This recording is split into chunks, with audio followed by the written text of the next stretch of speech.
First of all, good morning, everyone. So we're inside of a week till the end of till the NFL draft. It's always a very exciting time because a lot of people have put a lot of time, work, and energy into the draft process. Next weekend we get to welcome the newest members of the Cleveland Browns and add talent and competition to the roster. So it's always a very exciting time. I think the draft process is just as much of a selection process. It's also an elimination process. At this point in time, we've gone from about 1,100 prospects in late August that we knew we needed to get familiar with both on and off the field, to a draft board containing 168 players, 114 of which we view as draftable, and another 54 that we view as priority free agents. We use the term collaborative around here a lot, as you guys know, and I think the draft process is, very symbolic of it because there are a number of groups across football operations that contribute very heavily for us to build our board. It starts with our scouts, headed up by, Glenn Cook and Dan Sagany. And this group, they really form the backbone of the entire process. And what they've been able to accomplish over the past year, given all the restrictions at schools, given how different scouting has looked in the fall, has really been nothing short of phenomenal. And they deserve a ton of credit. Our research and strategy group, headed by Andrew Healy and Dave Giuliani, they do a phenomenal job of really integrating all of our qualitative and quantitative information to develop insights as we build our board. Our coaching and player development staff, they do a great job of articulating the different roles and characteristics that prospects can play in our system and have to produce in our system to have success as Cleveland Browns, as well as characteristics that they can grow and develop throughout their time in Cleveland. John Frayne and Ken Kovash, who have led our player background, security, psychological testing to get a deeper dive into these guys. And then, Joe Sheehan and Dr. James Voos, who in a very challenging year from a medical standpoint with no traditional combine, have really done a nice job with a number of creative solutions to make sure that we have the proper insight as we build our board. So a lot of people, a lot of hands, touch the creation of the draft board, and a lot of people across our football operations spend a lot of time and a lot of energy to make sure that we get the process right. Before I open it up for questions, I also wanted to mention that our organization is incredibly impressed with the work that the Greater Cleveland Sports Commission has done, along with the NFL and a number of other local agencies in terms of bringing and organizing the draft to Cleveland. I know it's been very important to the Haslam family to bring big events to the region, and we think next week will be great to showcase, our city to a national audience where people can see, the passion that Clevelanders and people in Northeast Ohio have for football and the Browns specifically. So we're really looking forward to the start of the draft on Thursday night and continuing through the weekend. And with that, I'll open it up for questions. All right, and we'll take our first one from Tom. Tom Withers, you can unmute. Thanks, Dominator. Andrew, good to see you, man. Hey, it's our understanding that you have exercised the fifth-year option on Baker Mayfield and Denzel Ward today. Can you address that and what went into those decisions? Yeah, we did. I think as you all know, we had a deadline by May 3rd. I think both of those players have really just done a really nice job for us over the first 3 years. Both had very strong seasons for us in 2020, and we view both of those guys as young players that are continually ascending and are going to be a big part of what we do as we move forward. Have you spoken to Baker's representatives about a long-term extension? Where do things stand with that, Andrew? Yeah, Tom, I think you probably know me well enough. I'm not gonna really talk on that in this setting. I just don't think it's appropriate. But obviously we know both those players are extension eligible. Thank you, sir. Jake Trotter. Yeah, hey Andrew. In light of releasing Sheldon Richardson a few days ago, how do you feel about that position, the defensive tackle position, going into the draft? Jake, we feel good about it. We feel good about, the guys that we currently have on the roster with, Andrew Billings, Malik Jackson, obviously Jordan Elliott going into his second year. Like all positions across the draft, there are, a number of good young prospects that are going to come into the league. But that all being said, Sheldon, Sheldon is a big loss. He was a big part of what we did last year. Really strong presence in our locker room. And we're very thankful for all the contributions that he had. And, that those are big shoes to fill for sure. Kevin said he's hoping there might be a scenario in which Sheldon can return. Is that something you see as feasible? Yeah, I think it's certainly possible. Obviously, it's something that has to, work for all parties involved. But we like Sheldon. He was a productive member for our team, a big part of our success last year. And if that ends up being the right fit down the line, it's certainly something that we would welcome. Last thing for me, how do you feel about your ability to get to the quarterback with the guys that you've brought in to flank Myles Garrett? I think we feel good about all the guys that we've brought in so far this offseason, and think that that's a position group that can be productive for us going into the fall. But it's all got to bear itself out, obviously as we get into camp and into the season. We're going to go with Mary Kay next. Mary Kay, you can unmute. Yes, Andrew, just wondering about your philosophy heading into this draft in terms of the number 26 overall pick. Can you kind of just let us know, do you feel like number 26 looks like a really good spot in terms of trying to land a player, an impact player for you there? Are there that many first round grades that you have? Or do you see yourself maybe packaging and moving up a little bit? What's your sort of vibe going in? Yeah, I think that, I guess in general, how I view the draft, we really go into the mindset of trying to really maximize the long-term impact on our roster.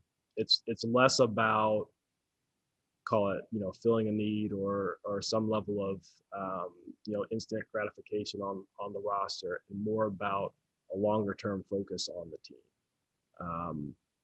So, that all being said, I like where we're picking, and not just at 26, but at 59, 89, 91, 110, and so forth. I think there are plenty of opportunities where we can, add young players that can grow with us, over the next several years. To your question, Mary Kay, about, moving off the pick, I think the positioning in this draft allows us to be very flexible, whether that's moving up, down, or sitting and picking. And, largely that'll be dictated by how the board falls ahead of us. But I think we have a lot of flexibility heading into Thursday night. Okay, thank you. All right, let's go to Nate Urd. Hey, Andrew, good to see you. Kind of piggybacking off that, how badly do you want to make a pick in the first round? Or would you be open to, you guys are in the back of it, would you be open to, having a quiet Thursday night and moving out and loading up for Friday night? I'm going to guess a quiet Thursday night would not be popular amongst this audience. But I'll tell you, Nate, that I'm comfortable if we pick. I'm comfortable if we move out. I'm comfortable if we move up. It largely depends on circumstance, but I'm not married to really any particular decision. And certainly 6 days from us knowing really what the first pick in the draft is even going to be. So in terms of a question about the desire to pick in a first round, for most of this, for years, it's been, I think, written and talked about by media that, the fifth year option is so valuable that teams want to pick in the first round. Is it still the case, or with it becoming guaranteed the way it has now in the new CBA, is it a little bit less attractive to, have to sit there and get that first round pick? I don't see it as more or less attractive based on the changes with the fifth year option, to be honest with you, Nate. I think largely if you're considering moving back, number one, it depends what's on the board, right? And ultimately what you think is going to be available to you, depending on how far you move back. And then the second piece is what else you're receiving in terms of trade compensation for, moving out of your original draft slot. So I think it's a combination of all those items, and at least from my perspective, much less to do with, the changes that we've seen in the fifth-year option. All right, let's go to Scott Petrick. Scott Petrick, you can unmute. Hey, Andrew, I wanted to follow up on a couple of things you already mentioned. First, the 114 draftable players, is that lower or a lot lower than normal? I mean, that only gets you through like 3.5 rounds. Or... No, it's not. It's not. You usually our board's anywhere from like 115 to 130, right in that range. Yeah. And with Sheldon, I mean, you said so many good things about him, and you had some cap room before the move. So why did you feel the timing was right, or why did you feel like you needed that extra cap space right now? Yeah, I'm not going to go into the specifics of, those decisions or really those discussions. Obviously it was a cap related maneuver from our perspective, but obviously we're Sheldon did a lot of good things for us. Good guy, good player. Those decisions are always very difficult. Okay, and then a draft question. Given all the moves you made in free agency, do you feel like that really gave you the flexibility to do whatever you want regarding position when it comes to the picks where, maybe some teams don't have that flexibility given their roster shortcomings? From my perspective, Scott, I think free agency has a lot less of an impact than maybe, or at least for me, it has a lot less of an impact on the draft than is maybe perceived. And that's not to say that it doesn't have some level of influence, but it goes back to what I said earlier, that I really think of the draft as maximizing long-term sustainable impact on the team. And certainly, need or positional value, all of that can play a role in it, but by no means is it the primary mode, not even close to the primary weighting in terms of a draft decision, because I think honestly that's how teams make mistakes. Thank you. Ryder, you're up next. You can unmute. Hey, Andrew, you come into this draft with 9 picks in this, win now mindset as opposed to asset and youth collection. So how does that affect your thinking as far as aggressiveness going up and down the board? And then also, do you really have room for 9 rookies on this roster with the way the roster is constructed right now? Daryl, it honestly doesn't affect my thinking, that much in terms of, moving up or down the board. Again, it goes back to like the draft. It really does have a longer term focus. I think, if you're going into the draft, looking for, maybe a cure-all or something like a cure-all player, I think that's a little bit, misguided. And largely because it does take young players a little bit of time to get their sea legs in the NFL. So, that doesn't really impact how I'm thinking about next week.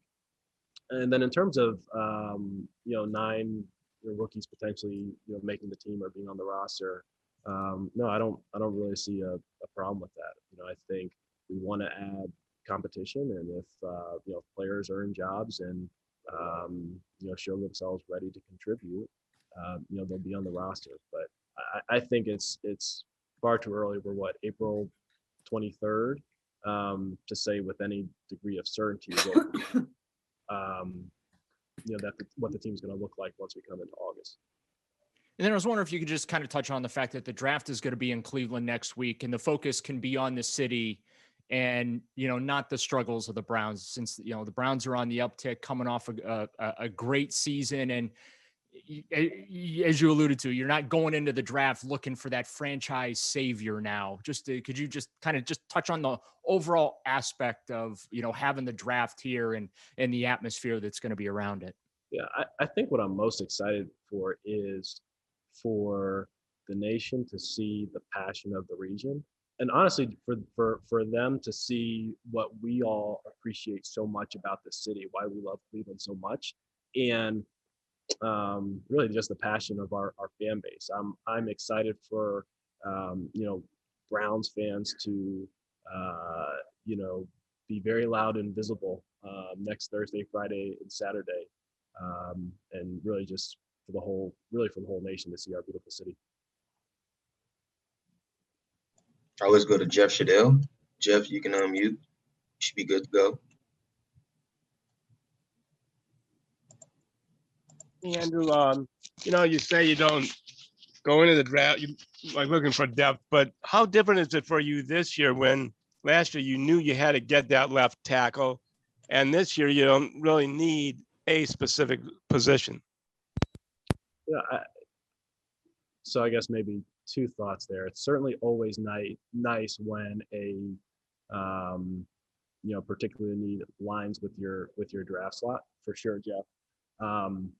And that being said, Bill Point used to always say, your needs today aren't the same as your needs tomorrow. And I have definitely found that to be true throughout, my football career.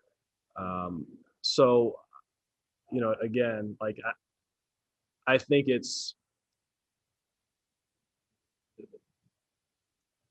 we really don't go into a mindset of hey, we have to fill a certain position or a certain position at this pick. It really is about maximizing the long-term impact on the roster. All right, let's go to Tony Grossi. Tony, you can go ahead and unmute. Hi, Andrew. Question about free agency. You used voidable years in 5 of your 6 new contracts. How do you feel about that? Were there unique circumstances that caused you to do that, or will it be a trend? It's a good question, Tony. I'm not going to go necessarily into the details of our contract management philosophy. We have used a couple different mechanisms really throughout the past 2 off seasons, but really kind of every deal that we structure is with the mindset of giving ourselves the greatest both short-term and long-term cap flexibility. So we're in a really healthy spot, not just presently, but moving into the future. And every time we get an update on Greedy Williams, it's very encouraging and positive with the caveat he's got a ways to go. How do you feel about, let's say, the totality of the top end of your cornerback depth going into this draft? Feel good about the guys that we have, and feel good about Greedy's progress as well. Okay, thanks. All right, we're going to go with Fred next. Fred, you should be good to go. Hey, Andrew, it appears you have had a really good offseason with free agency. Would you agree with the assessment that you could see a complete overhaul, maybe as many as 6 to 9 new starters on defense since Delpit and Billings and Williams are coming back? And second of all, that allows you to draft guys that don't have to play immediately. They can be developed more so. Fred, I think it's premature to say how many starters or new starters that we're going to have on really either side of the ball. That's all really got to play itself out in August and September. Once the guys, hit the grass and, are with our coaches during training camp in the preseason. We're certainly optimistic that we've added a number of guys who are going to contribute at a high level, and we're getting a couple guys back from injury that can help us take a step on that side of the ball. But that all of that is really yet to be determined at this point. And then Fred, what was your second question? I apologize. Well, it just allows you to not have to get a Jedrick Wills at the 10th spot. I mean, you can draft somebody that doesn't have to step in day one. Yeah, I think generally speaking, rookies usually take some time to get, like I said, get their sea legs a little bit. Once again, the NFL, young players, typically take their lumps, and I think that's usually anywhere from pick 1 to pick 250. Every now and again you do get the players who can step in and really hit the ground running, but that's really more the exception than the rule. So maybe to your point about taking someone who's ready-made versus taking someone who needs some time to develop, I think the overwhelming majority of rookies need some time to develop, and that's no different than if we were picking 10 or 26. Thanks. We're going to go with Dan Lobby next. Dan, you should be good. Hey, Andrew. With everything you guys have done on that defensive side of the ball, do you feel like this defense kind of fits Joe Woods' vision when you guys kind of first hired him and how he wants to play?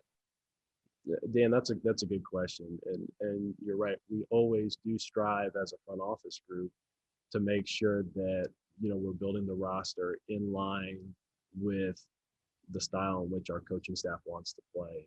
Ultimately, our personnel staff, we're an extension of the coaches, and we want to make sure that we're bringing guys and bringing in skill sets that marry with Kevin's vision in terms of how he wants to play on the offensive side of the ball, and the defensive side of the ball, and in the kicking game. And one guy I wanted to ask about, I don't know if we've asked you about him or not, is Curtis Weaver, who you got from Miami last year. You claimed him off waivers, didn't play because he was hurt. Do you see him as a viable option on the edge this year? And I mean, what was it about him that made you want to be aggressive to go get him last year? Yeah, Curtis was a guy that we liked throughout the draft process. Was a very productive rusher at at Boise State, athletic guy, probably a little bit more technically developed than most edge guys that we see come into the league. So when he became available, we felt like he was a good young player to really add to the mix. And Curtis, really, since we've acquired him, has done a great job, rehabilitating his toe. And then he's really done a great job of really totally transforming his body throughout the offseason. So he's a guy that we're certainly excited about coming into training camp. But Curtis, no different than really all of our young players. He's got to earn a roster spot and earn a role. So we're excited to see it when he hits the turf. We think he's a guy that has talent and can contribute. Thank you. All right, we're going to go with Zach Jackson. Should be all good now, Zach. Hi, Andrew. Question about the players in this draft who opted out of last year. Did they make for a much more complicated evaluation on your end, or is it more of a case by case thing? I think it's more of a case by case, Zach. It's just more of a case by case. By and large, I think we have enough information on many or all of the players that have opted out. In some situations, I don't think it's any different than really a one-year starter or someone who missed a season due to injury. But I think we have enough information to make an informed decision on that cohort of players. Thank you. Mary Kay, back to you. Yes, Andrew, I'm going to try to squeeze two questions in here if I can real quick. First of all, just in terms of, have you been having some, trade inquiries at all with veterans either way, in terms of you guys maybe moving out any of your current veterans, or you guys acquiring some veterans on draft weekend? It's a good question. I would never really comment on any really level of trade discussion with other clubs. I think you guys know us well enough that the trade market is something that we always want to be in, really year round. But I wouldn't comment on anything specifically, in this form. And then my second question, real quick, is, obviously Josh Allen and Lamar Jackson are due for their extensions this offseason too. And will whatever happens with those guys impact in any way the decision that you make on Baker? I mean, I guess I'm thinking in terms of, would you get necessarily caught up in extension mania if those guys are starting to sign theirs, or will you just keep laser focused on what you need to do for Baker Mayfield? Yeah, we'll make really all of our contract management decisions, really kind of, I guess it's this, across all player markets. Yeah, certainly external factors may impact to some degree what you do with players on your roster, but by and large, we'll make those decisions independently of what other teams do, or we won't feel any pressure either way in that regard. Thank you. Hey, Ulrich, back to you. Hey, Andrew. I had a couple questions real quick. Sure. About just the kind of the classes at different positions and philosophy. At cornerback, I know you said you feel good about your depth, but we know Greedy's coming back from missing a year, and Denzel has had some injuries, that he's dealt with throughout his career. Is that a position you'd like to bolster, and what do you think about that class? Yeah, I think I'll answer your second question first, Nate. I think there are good players across all position groups in this class. I think it's a good draft class, and quite honestly, I think there are good players that come into the league every year from the amateur ranks. In terms of corners in general, that's a position that you always want to be deep. No different than other positions that we've discussed in past sessions here. But you can never have enough good cover guys. And then the question about philosophy is there's kind of this perception based on your first two off seasons as GM this far that you don't place a high premium on linebacker. And I'm just wondering what you would say to the notion that you just want to take a linebacker in the first round. Yeah, I wouldn't read too much into it. I wouldn't let anything define us in that regard. Thank you. We're going to make this our last question from Jake. You can go ahead and get started, Jake. Yeah, hey, Andrew. How do you feel about the quality and the depth of pass rushers in this draft? And then just given the quarterbacks you'd have to face, say, in the playoffs, your view on the importance of stacking that position with as much talent as possible? Yeah, I think probably a little bit similar to the corner question here. Like I think they're good players, and I think I truly do believe that there are good players across really every position group in this draft. I think probably every head coach and general manager in the NFL will tell you that they love to have as many pass rushers as possible. We're no different in that regard.